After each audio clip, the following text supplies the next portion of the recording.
Thanks for taking the time to meet with me and kind of discuss our strength team, how the process went, where you think we should go from here. I'm interested to hear your thoughts on the future of this. And first, a little bit of background. What have you done collaboration-wise? Have you been a part of a collaboration team before? Yeah, I have been. I've been on a BLT, Building Leadership team, a math PLC, and then also a vertical team for curriculum building.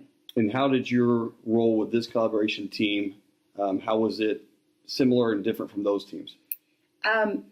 This was a little different because it wasn't a specific focus. I mean, it was a focus, Right. But we kind of built the team, Right. and then we found our focus, and it was really, I was really excited about being on this and being picked for it because what got me was we were going to work with students and try to help those disconnected students get reconnected.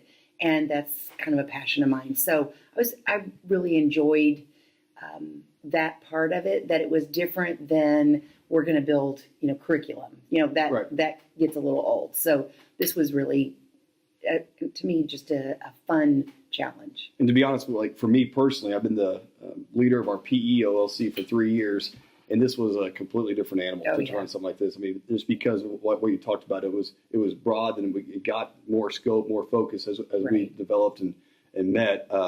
But one of the reasons why I was excited about having you on there was your relationships with students and the passion that you brought there. So I thought that it was huge to have you be a part of it because of what we were trying to accomplish. Did you feel like through this process you were able to grow professionally? Oh, absolutely. I think we always are looking for room for growth and reflection and the time that we do for that.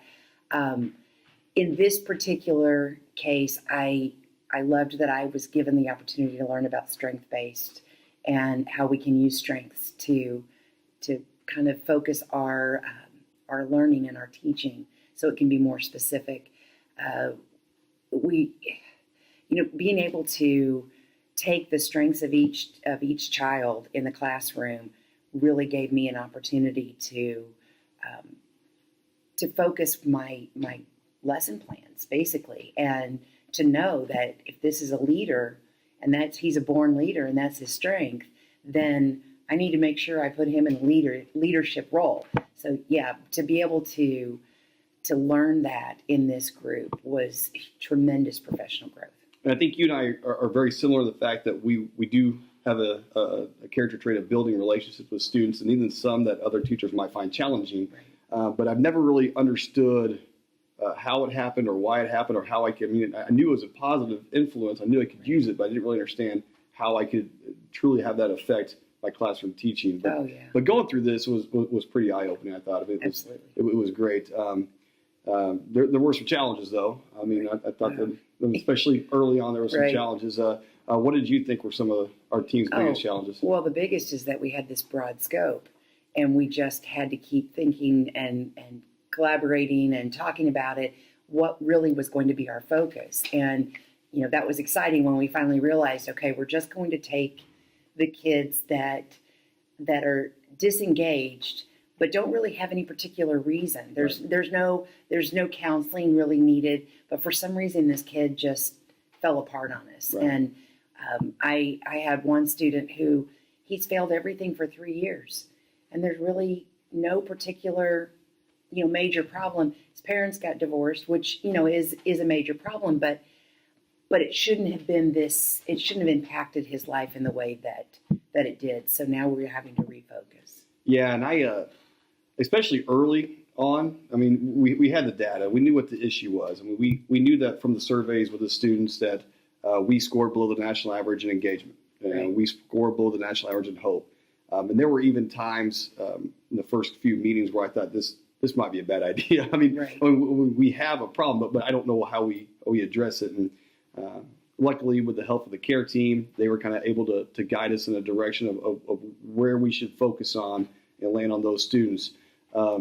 But did you feel, I mean, you specifically, did you feel like it impacted your classroom and instruction, and how did it kind of impact learning for your students? It has impacted my instruction. When I do lesson plans now, I keep in mind 100%. I keep in mind the strengths of the students. Not every student has issues. The majority don't. So in a typical class of 25, there might be 2 to 5 kids that need a little extra help or attention, and those are where I can put my focus, and I can really do the background research and spend the time to find out about those students. This isn't an overwhelming task for any one teacher. What I learned in this is that we can start small. A teacher can just pick one student and go and find out about that one student.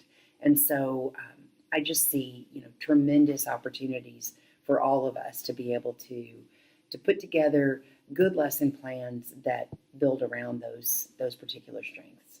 And I agree with you, but I felt like another challenge we had, because we knew that grades was how we were going to measure success. Right. And we knew that was there was a trend early in the year, midway through the first quarter, of students who were going to struggle, and that we had to kind of grab onto.